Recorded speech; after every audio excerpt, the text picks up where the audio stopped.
വ്യക്തി യേശുക്രിസ്തു മാത്രമാണ്. കാരണം മനുഷ്യ സമൂഹം മുഴുവന്റെ പാപഭാരം ഏറ്റെടുത്തുകൊണ്ട് കാൽവരിയില് യേശുക്രിസ്തു പാപ പരിഹാര ബലി ചെയ്തു. ബലി അർപ്പിച്ചതിന് ശേഷം അവിടുന്ന് മരിച്ച് അടക്കപ്പെട്ട മൂന്നാമത് ഉത്ഥാനം ചെയ്തുകൊണ്ട് മനുഷ്യരാശി മുഴുവനോടും അവിടുന്ന് പറയുകയാണ്, അല്ലയോ മനുഷ്യ, നിനക്ക് മരണശേഷം ഒരു ഉത്ഥാനമുണ്ട്. ആ ഉദ്ധാനത്തിന് വേണ്ടി ഓരോ മനുഷ്യനും ആഗ്രഹിക്കേണ്ടത്. കാരണം ഈ ലോകത്തിലെ നമ്മുടെ ശരീരത്തിലുള്ള ജീവന്റെ വേർപാട് അത് നിത്യമായ ജീവിതത്തിലേക്കുള്ള ഒരു കടന്നുപോക്കാണ്. ആ കടന്നുപോക്ക് എപ്രകാരം ആയിരിക്കണമെന്ന് ഈ ലോക ജീവിതത്തിൽ ഞാൻ ആയിരിക്കുമ്പോൾ ഞാൻ തീരുമാനിക്കേണ്ടതാണ്, ഞാൻ തിരഞ്ഞെടുക്കേണ്ടതാണ്. ദൈവം യേശുക്രിസ്തുവിലൂടെ അങ്ങനെ നിത്യരക്ഷയുടെ ഒരു സംവിധാനം ഒരുക്കിയിട്ടുണ്ടെങ്കിൽ നാമൊക്കെ ആ നിത്യരക്ഷയെ മുന്നിൽ കണ്ടുകൊണ്ട് ജീവിക്കേണ്ടതല്ലേ?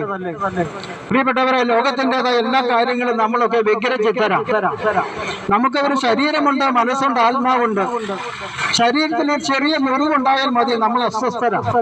നമ്മുടെ ശരീരത്തിന്റെ ഏതെങ്കിലും ഭാഗത്തിൽ ചെറിയ വേദന ഉണ്ടായാൽ മതി നാം അസ്വസ്ഥരാണ്. അതോടെ ലോകത്തിൽ നാം ജീവിക്കുമ്പോൾ ഏറെ മാനസിക ആഘാതങ്ങൾ, ദുഃഖങ്ങൾ, ദുരിതങ്ങളൊക്കെ നമ്മെ ഭരിക്കാറുണ്ട്. അപ്പോഴെല്ലാം നാം മാനസികമായി തകരുന്നവരായി മാറുക. അപ്പൊ ശരീരത്തിലും മനസ്സിലും നമുക്ക് ഏറെ ബലഹീനതകളുണ്ട്, കുറവുകളുണ്ട്, അസ്വസ്ഥതകളുണ്ട്. പക്ഷെ അതിനേക്കാളൊക്കെ ഉപരിയായ ഒരു അവസ്ഥ നമ്മുടെ ഉള്ളിലുണ്ട്. അത് ദൈവം നമ്മിലേക്ക് നിക്ഷേപിച്ച ജീവൻ, ദൈവിക ജീവൻ, ആത്മാവെന്ന് പറയും. അത് ശരീരവും മനസ്സും ആത്മാവുള്ള മനുഷ്യനെ സംബന്ധിച്ച് ആത്മരക്ഷയെ മുന്നിൽ നിർത്തി ജീവിക്കണമെന്ന് യേശുക്രിസ്തുവിലൂടെ ലോകം മുഴുവനോടും ദൈവം ആവശ്യപ്പെടുകയാണ്. വിശുദ്ധ ബൈബിളില് എബ്രായ ലേഖനത്തില് ഇങ്ങനെ ഒരു വചനഭാഗമുണ്ട്. ആദ്യകാലങ്ങളില് പ്രവാചകന്മാർ വഴി ദൈവം നമ്മോട് സംസാരിച്ചു, മനുഷ്യരോട് സംസാരിച്ചു. എന്നാൽ ഈ അവസാന നാളുകളിൽ തന്റെ പുത്രൻ വഴിയായി നമ്മോട് സംസാരിച്ചിരിക്കുന്നു. അതേ പ്രിയപ്പെട്ടവരെ, ദൈവമായിരുന്നവൻ മനുഷ്യനായി തീർന്നപ്പോൾ പുത്രൻ എന്നുള്ള സംബോധന നൽകിക്കൊണ്ട് മനുഷ്യരൊക്കെ അവിടുത്തെ പുത്രൻ എന്ന് വിളിക്കുന്നു. വിശ്വാസികൾ പോലും അങ്ങനെ വിളിക്കുന്നു. പക്ഷേ അവൻ പൂർണ്ണ ദൈവവും പൂർണ്ണ മനുഷ്യനുമായിരുന്നു.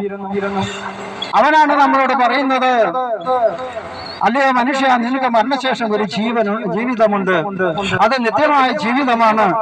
അത് നീ ലോകത്തിൽ ആയിരിക്കുമ്പോൾ ആ ജീവിതത്തിന് വേണ്ടി എന്ത് ചെയ്യുന്നു എന്നുള്ളത് വളരെ പ്രധാനപ്പെട്ട കാര്യമാണ്. ദൈവം ഒരുക്കിയ ഏക സംവിധാനമായ, അതായത് യേശുക്രിസ്തുവിനോട് ദൈവം ഒരുക്കിയ ഏക സംവിധാനത്തെ നീ അംഗീകരിച്ച് ആ വിശ്വാസത്തിൽ അവനോട് ചേർന്ന് ജീവിക്കുമ്പോൾ നിനക്ക് ലഭിക്കുന്നത് ദൈവം നമുക്ക് വേണ്ടി ഒരുക്കിയിരിക്കുന്ന ആ സമാധാനത്തിലുള്ള നിത്യ